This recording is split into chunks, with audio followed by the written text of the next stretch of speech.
Have you ever confronted someone about something they did, only for them to look at you with complete confidence and say, "That never happened"? Have you ever been certain of something you saw, something you felt, only to have someone tell you that you're being dramatic, irrational, or even crazy? Have you ever walked away from a conversation feeling confused, disoriented, and suddenly unsure of yourself, as if reality had just shifted beneath your feet? That's not forgetfulness. That's not miscommunication. That's gaslighting, one of the most insidious, reality-warping manipulation techniques ever used. And if you don't recognize it, it can completely destroy your sense of self. Gaslighting isn't about simple lies. It's not about a disagreement over facts. It's about systematically making you doubt your own perceptions, your own memory, your own sanity. It's about twisting reality until you are so unsure of yourself that you become completely dependent on the manipulator for the truth. And once they control your perception of reality, they control you completely. It starts with subtle denials. A manipulator will dismiss things you know to be true. If you call them out on something they said, they respond with, "I never said that." If you recall something that happened, they insist, "You're remembering it wrong." If you point out a pattern, they say, "You're being paranoid." At first, it seems like small things.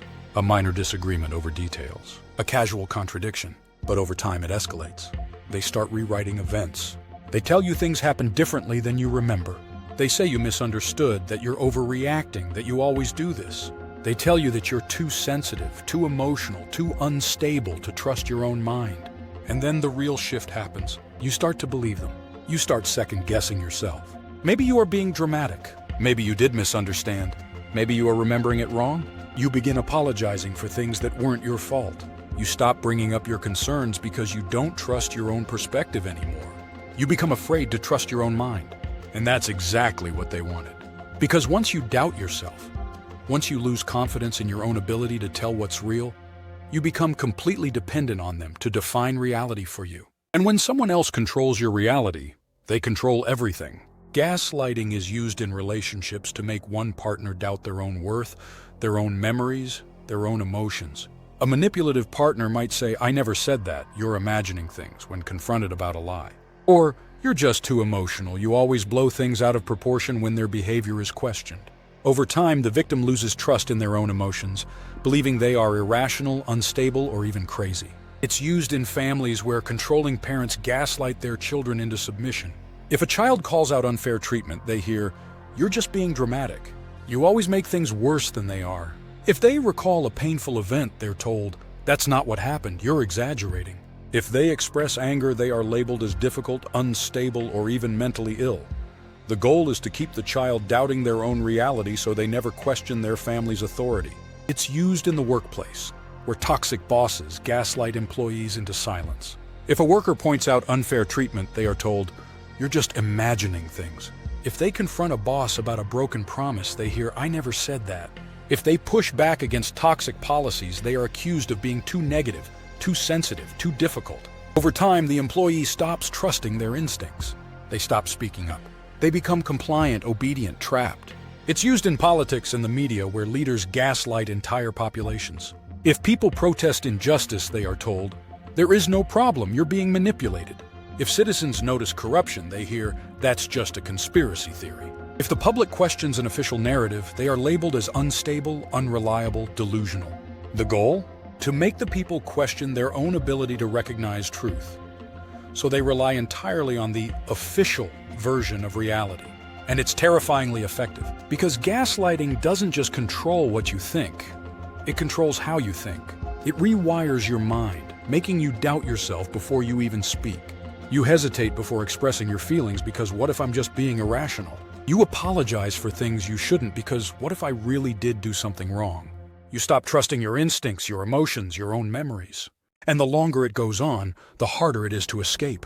Because gaslighting doesn't just make you question reality. It makes you afraid to trust yourself ever again. So how do you break free? The first step is recognizing gaslighting when it happens. The moment someone denies your reality, minimizes your feelings, or makes you question your own memory, pause. Ask yourself, am I actually wrong or are they making me think I am? Trust the evidence of your own mind.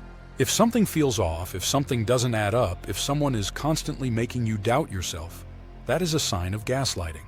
The second step is keeping a record of reality. Gaslighters thrive on erasing the past, changing stories, twisting facts, rewriting history. Keeping notes, saving messages, and tracking events can help you stay grounded in what is actually happening, rather than what they want you to believe. The third step is separating emotions from facts. Gaslighters manipulate emotions to make their victims feel like they are unstable, irrational, or wrong. But feelings do not equal facts. Just because you feel confused doesn't mean you are wrong. Just because they make you feel like you're the problem doesn't mean you are. And the most important step? Rebuilding trust in yourself. Gaslighting only works if you doubt your own mind. The more you trust your instincts, your memories, your emotions, the weaker their grip becomes. They want you to look to them for reality, but reality was never theirs to control. Because the moment you reclaim your ability to see, to know, to trust yourself, their power disappears. Gaslighting is one of the most dangerous manipulation tactics because it attacks your sense of reality itself. But once you recognize it, once you name it, once you refuse to let anyone rewrite your truth, you break free. And once you see the manipulation for what it is, you will never be gaslighted again. Now that you understand gaslighting, the real question is, what other invisible manipulations are shaping your thoughts without you realizing it? Are you ready to uncover the next one?